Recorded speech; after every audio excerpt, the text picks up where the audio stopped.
Hey traders, happy Monday everybody. Welcome to Charts and Coffee. We're rocking the Howling Wolf mug today. The Lone Wolf mug. What do I got today? Oh, I've got the mushroom coffee from the folks at Four Sigmatic. So it's a little Arabica, and lion's mane mushroom extract. So we are ready to go this morning. Hope everyone is doing great. Hope you had a wonderful weekend, a restful weekend. Maybe spend some time reading a book, spending time with family. Yesterday, during our Sunday Notes live session, I mentioned that, and I think last week too, I talked about reading this one. It's a very thin book. It's really, really good. This is called 7.5 Lessons About the Brain. And then it kind of propelled me back into this one, which is The Psychology of Money. Gang, that's a must read. That is a must read. There is a direct line to Psychology of Money and better trading practice, better trading risk management, better position sizing, just overall better psychology in your trading and in your investing. That's The Psychology of Money, Morgan Housel. Brilliant, brilliant, brilliant, brilliant book. So if you haven't picked it up, definitely read it. Kindle, paperback. I'm kind of old school. I like holding a book in my hands, although my Kindle's pretty loaded up too. But anyway, so that's what's going on here. Thanks as always for being a part of the Caffeinate and Dominate crew. Everyone who's in a member, right? Our membership base, you all have in the options room, futures room, and my sector secrets mastery, you've got the weekly, the sector and macroeconomic notes. So check that out. The link is in the alert section. It opens up beautifully on your iPhone and you can check that out. And so you know what's on the agenda. And then on Sunday, actually yesterday was the very first one. Sundays, we now have sort of a live Q&A half hour after the notes go out for those of you that might have some questions. So that was a great session. Thank you everyone who attended. You can catch the replay live back at the Simpler Trading YouTube channel. And we'll be doing it again this Sunday. Notes show. All right. So what do we have going on this week in terms of those hot zones? And what are these data points, these hot zones, these scheduled high impact, high volatility events? What environment are they occurring in? Thursday's the big day for us. Yes, we've got jolts. That's going to be one of our macroeconomic pillars in terms of jobs. And then, Thursday is going to be huge. We've got the ECB press conference, ECB monetary policy. For those of you who have been waiting for an opportunity to perhaps get short euros, we've been advocating since the early part of February off the 115 handle and now about the 113 handle on the 6E Euro FX futures, or if you're looking to buy puts on the FXE Euro FX ETF.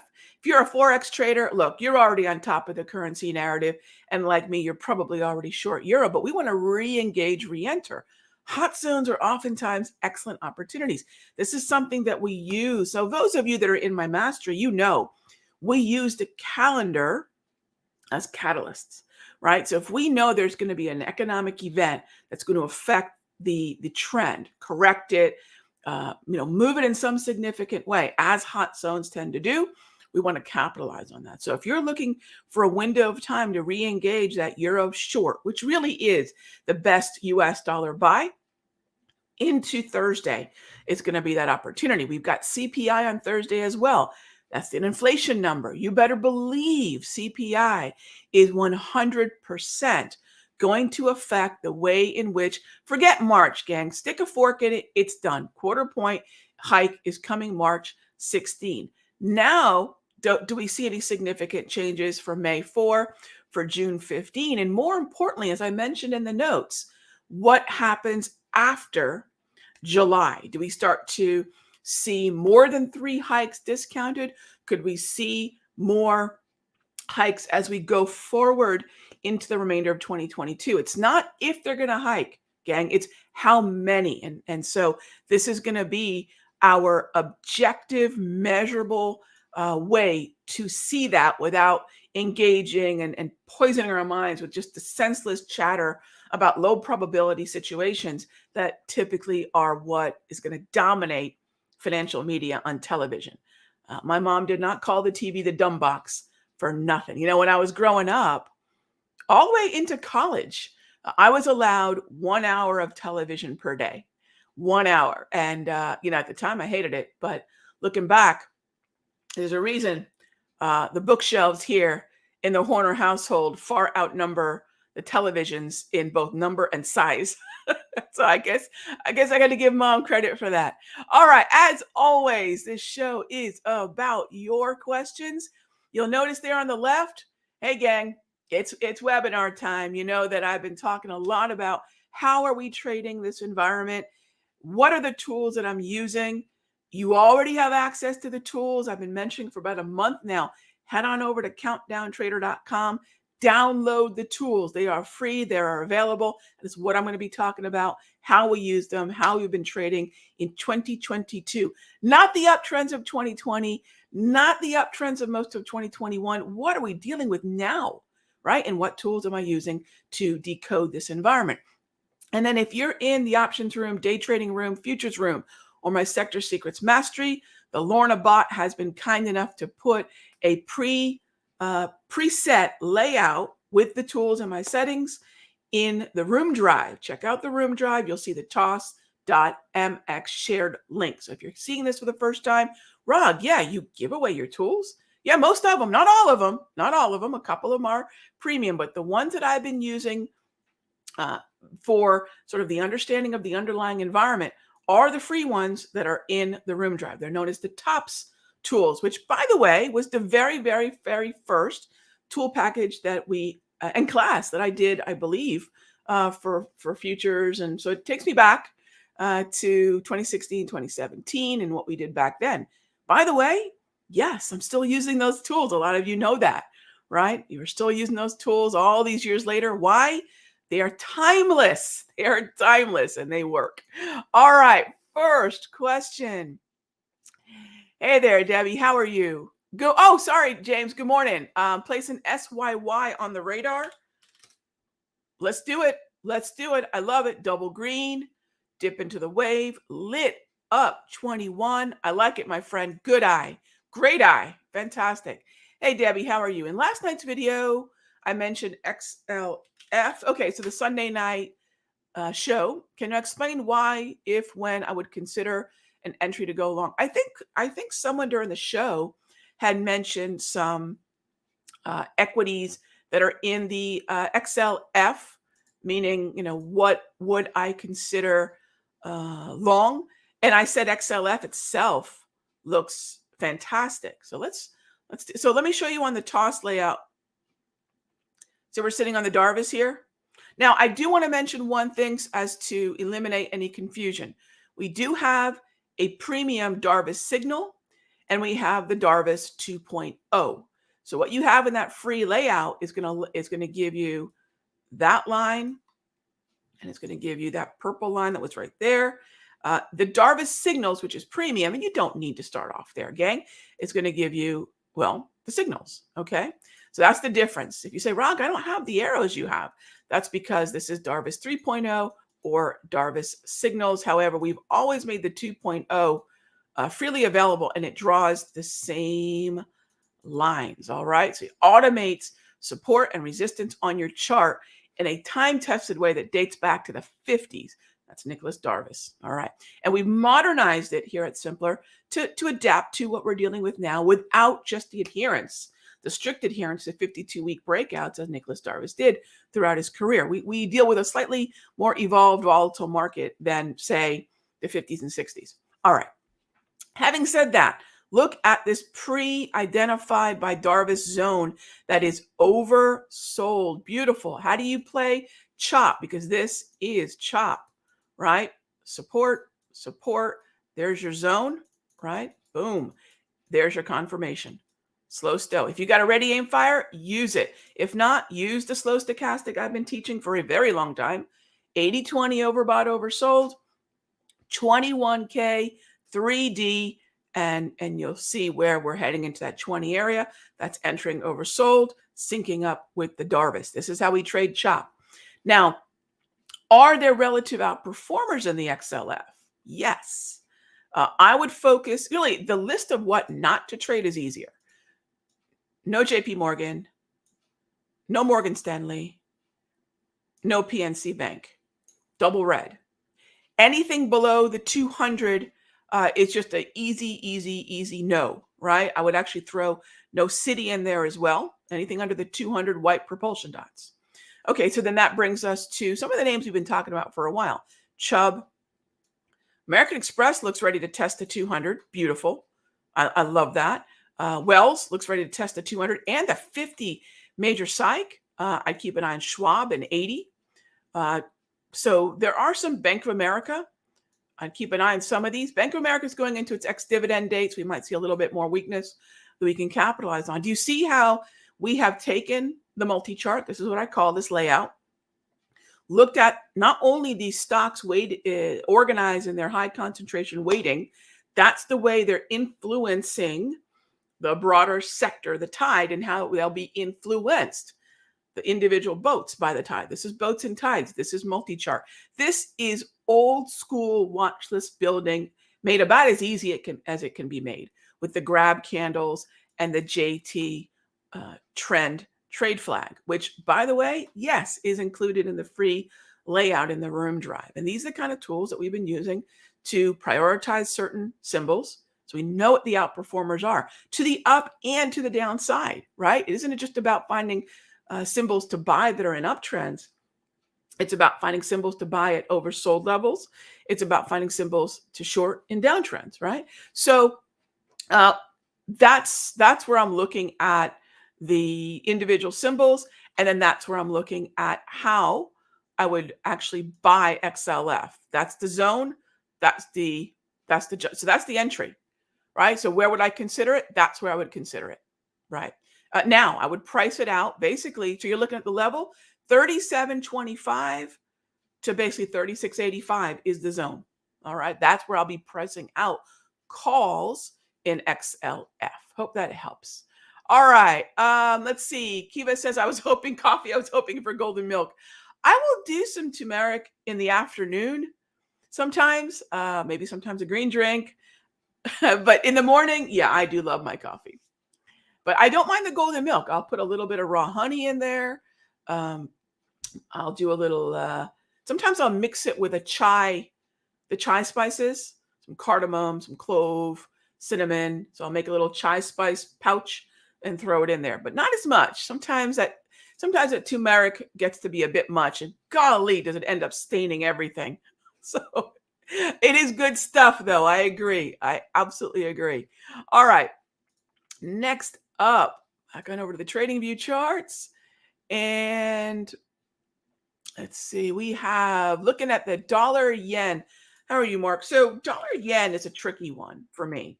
I do love the yen, and I am interested in the dollar, but dollar yen's a little tricky. And the reason it is because who's going to strengthen here? If I look at contrast, Mark, if you're looking intraday, don't worry about this. But for everybody else, if I'm looking at contrast in terms of currencies for day trading, dollar yen's fantastic. Why would Mark be looking at dollar yen today?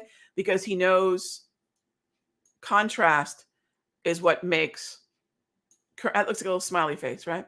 Contrast is what makes Forex trading work. 1 day relative outperformance, beautiful. I would keep an eye on the franc too. And by the way, these have weakened, and that's fairly indicative of maybe a little bit more strength in equities. So maybe a little bit of strength here this morning. All right, but if we go out to the quarter or the month, right, we want to be aware that yen is going to be a little bit all over the map, because usually if there's equities weakness, yen is bought, and you can see the contrast here not as great. Now Aussie yen, kind of interesting. Euro Aussie, kind of interesting. So intraday, Mark, beautiful contrast. Absolutely. All right. Hey there, Tim. Thanks for Sunday. Oh, my pleasure. My pleasure. Cat. Thoughts on shorting the rip in cat. Yeah, I'm down with that. No problem. No problem. It's valid. We've got a downtrend, bearish momentum, bearish trend. When you checked out the notes, gang, you'll notice that I'll talk about um, something being double red or double green or bearish momentum, bearish trend. That's all coming from the JT multi. What is the structure of the 8, 13, 21, and 34? That works, and it works well. We have both bearish momentum and bearish trend, dominant red grab candles, trading up into the wave, trading up into Darvis resistance, trading up into the 21 propulsion. Yeah, I like this. I like this one a lot. Makes a lot of sense. And then when people say, Rog, how do we know where the size is at? How do we know where we need to be a little bit more wary of size? Volume ledges. Look how beautiful that volume ledge syncs up with the 200 propulsion. Here's another volume ledge right in the middle of the wave. Little volume ledge here, more significant volume wedge down there. Now, this lower volume wedge is going to be a little bit of a warning because that's a level we need to take out to the downside for more continuation. But these are all resistance volume ledges, right? There's a process to how you find these ledges, right? It's really simple. It's a free tool on TradingView. One of the main reasons I like TradingView, that is volume profile, gang. Most volume is studied on this axis along here. Not interested. This is price-based volume. This is, as we like to call it, sub-market sonar, right? How do we know what kind of commitment is sitting at a certain price level? If you want to know what the money is doing, watch where volume and price combine. And that's going to give you an X-ray vision, a sonar view of the market. And I like where we're sitting on CAT. Tim, yeah, I like it a lot. Gap psychology this morning. Are we looking at some gap psychology? Hey there, James. Good question. So gap psychology is what? Are we opening lower than the previous session close? And is it a true gap? We were looking earlier this morning, I should say Sunday night, at a true gap. We were trading both below the previous session close, Friday's close, and Friday's low. Those have a higher tendency for a fade. But this is a vanilla gap. We're opening below the close. James, you know what we do in the sector room when we day trade, right? We do day trade in the sector secrets room as well. The first 2 hours a day is what my day trading is geared, designed to capitalize on. Put that 5-minute clearing range tool to work. If we can get a V-score low, HPMR, let's see. Let's open up that 5-minute chart. Where are we sitting right now? And I believe this week, Lorna Bot is going to update our HPMRs, our volatility, right? So here's our volatility resistance. Here's our volatility support. When the bell rings, we're inheriting a very strong uptrending market. So says the JT multi, right? Trading above the 200, lots of green grab candles, as you can see, right? We're going to see how the market responds today, and then we'll run that, sometime this week. Because remember, the HPMRs are not that twitchy. Remember, it's a 6-month look back based on the calculations that I created. So we will look at that. But yeah, if we can get an HPMR or a V-score, oversold stochastic, we will look for an opportunity there. But let's wait for the bell to ring and take advantage of at least the 5-minute high-low range before we decide if we're going to fade the market or not. If we're going to fade, because remember, the amount of volume and volatility and attention that happens at 9:30 is distinctly different than what we're seeing right now at 9:19 Eastern. XLU, sure, Tom. XLU. All right, so if we are looking at XLU,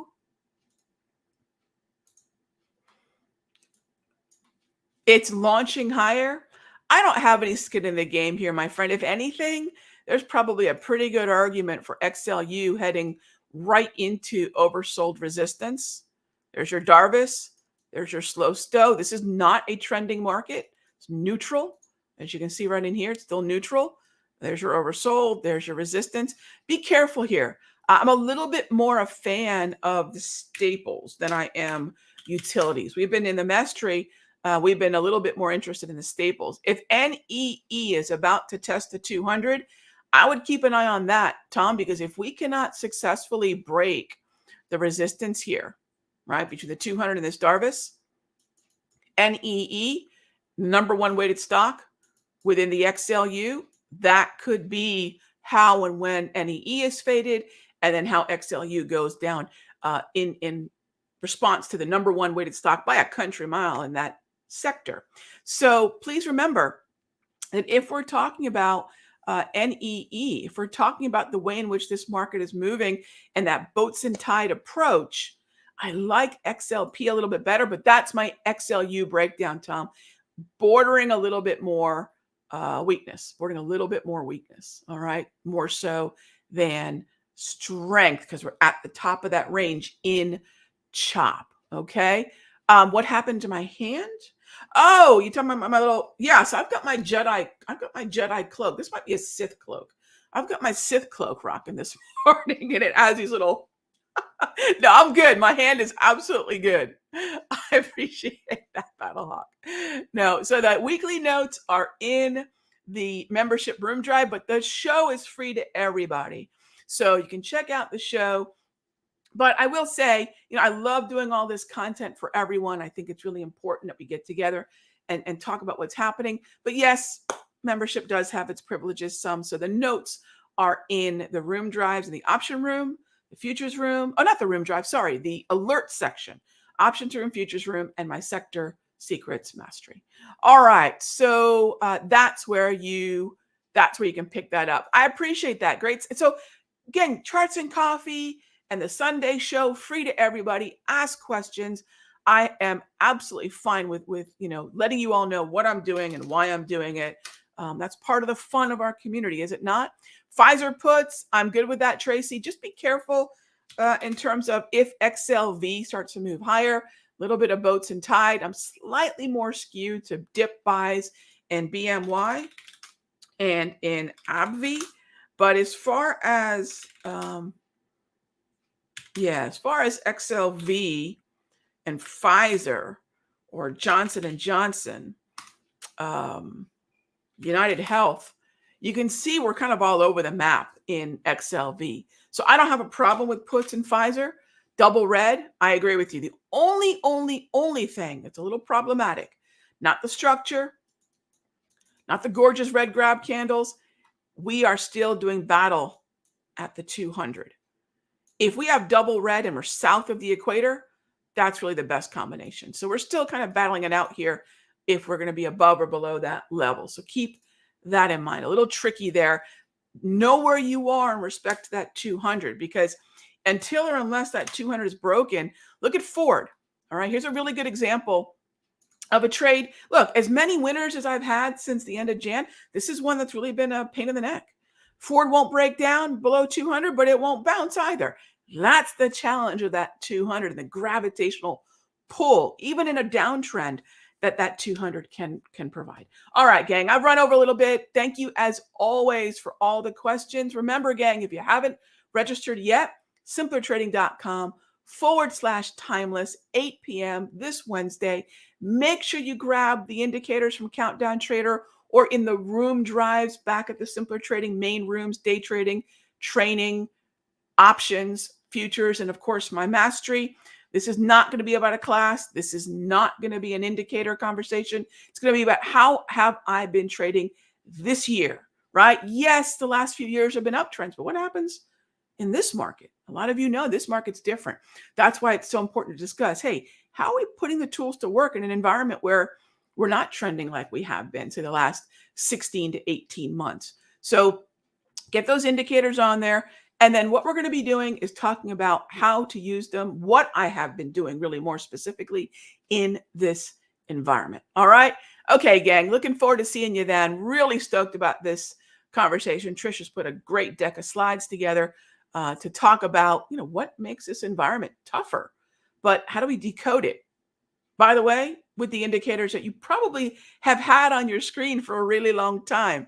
So again, grab, wave, propulsion, Darvis 2.0. All right. And we've been talking a lot more because we're in chop about a slow stochastic.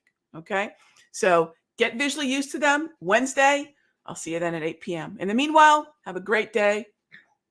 Caffeinate and dominate, gang. Be good to each other.